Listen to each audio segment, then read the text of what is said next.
Input field. The input field element can be found in the New Element menu. To add input field to the workspace, you click on the input field and the element will appear at the top left-hand corner of the selected element.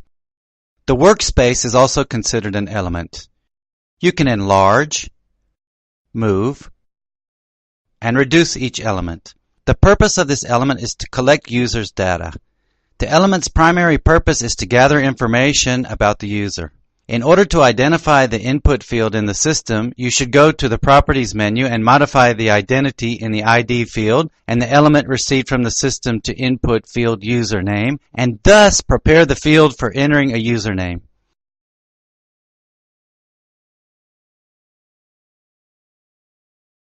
In the Properties menu, there are several parameters that can be set. The text value is the text that appears in the field and is used as guidance for filling in the details. The significance of this value is equivalent to the significance of an empty field. Max length can limit the number of characters in the field by determining a numerical value. Mandatory field can be defined as mandatory or optional field, and in order to define it as a required field, you should select the Yes option. The error image. In the event that the user has not filled a required field, an error image will appear. You can define how this error alert field will appear by uploading a photo of the site, and then afterwards select the image in the error field image field. Now we will explain how the data is collected in the system. In order to add to the lead the value that we receive, you should open the Admin menu and select Lead.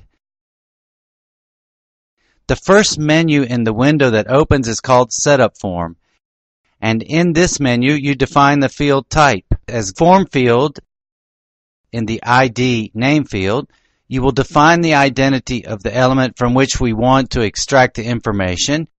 And finally, we define Field Info, where we choose which field in the system should be used for saving the information. It is preferable to choose the predefined fields and not one of the general fields. After clicking on the Add button, this field will be defined in the system. Finally, we save and examine the simulation results. To see how this field fits within the registration form, you can watch the form video.